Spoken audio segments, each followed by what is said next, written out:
Halo Sobat, dimanapun Anda berada. Perkenalkan, saya Katarina Putumariani, guru dari SD nomor 2 Seminyak. Hari ini saya membuat sebuah video pembahasan dari pelatihan yang telah saya ikuti.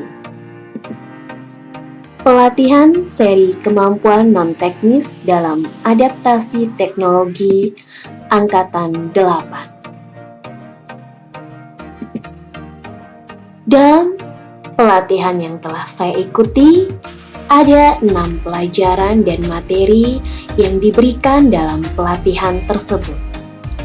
Di antaranya adalah yang pertama, tentang resilience, tangguh, dan teknologi.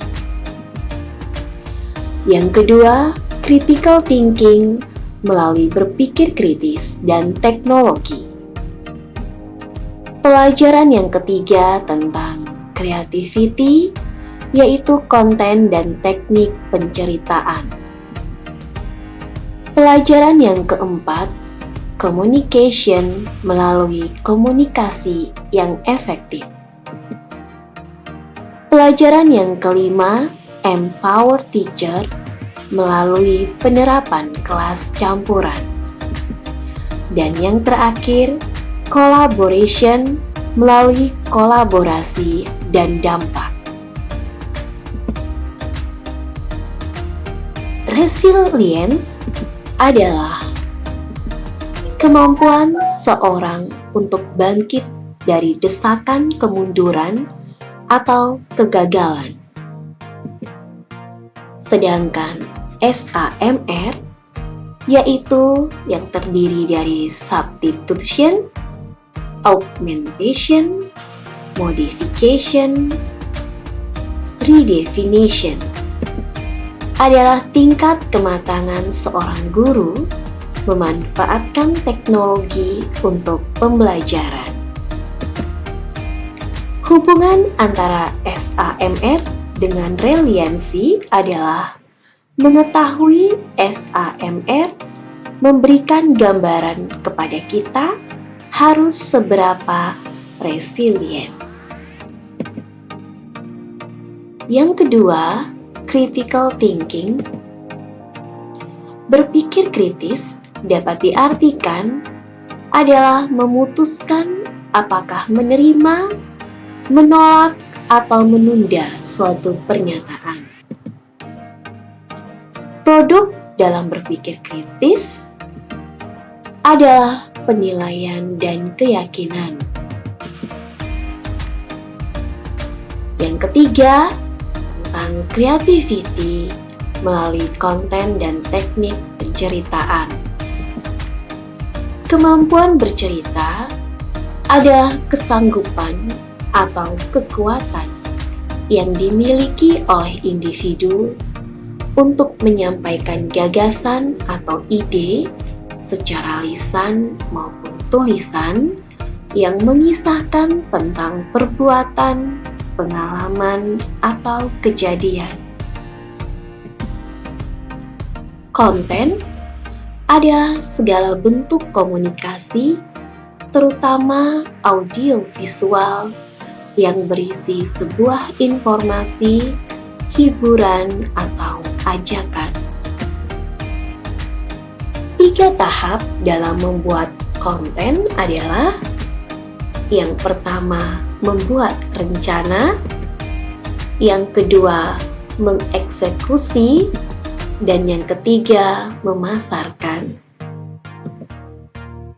Yang keempat, communication dalam komunikasi efektif.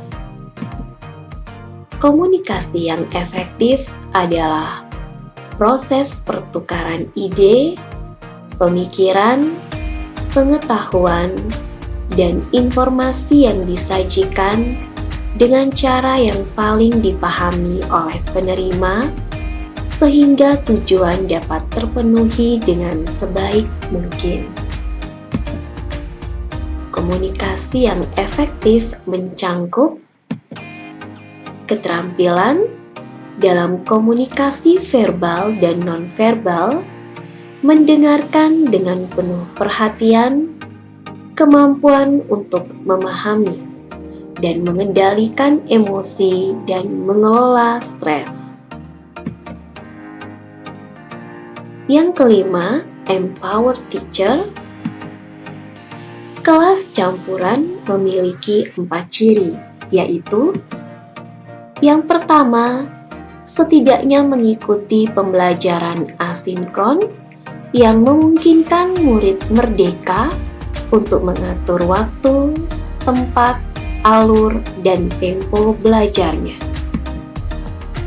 Yang kedua, setidaknya mengikuti pembelajaran sinkron dengan pendampingan guru pada suatu waktu dengan metode belajar tertentu.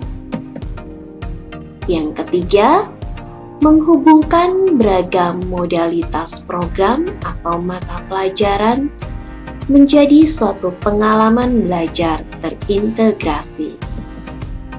Dan yang keempat, membantu murid menjadi pelajar merdeka belajar dalam mencapai sasaran belajar yang disepakati. Dan yang terakhir, collaboration. Manfaat pembelajaran secara kolaboratif. Yang pertama, siswa mendapatkan pengalaman bekerja sama bukan hanya dengan teman sekelasnya, namun dengan siswa lain yang sebelumnya belum mereka kenal. Yang kedua, interaksi antar siswa yang baru mereka kenal menjadi terarah karena mengikuti program yang sudah direncanakan guru. Dan yang ketiga, kegiatan yang bersifat kolaboratif akan mendorong motivasi dan semangat kompetitif dalam arti positif bagi siswa. Demikianlah video pengimbasan saya hari ini. Terima kasih.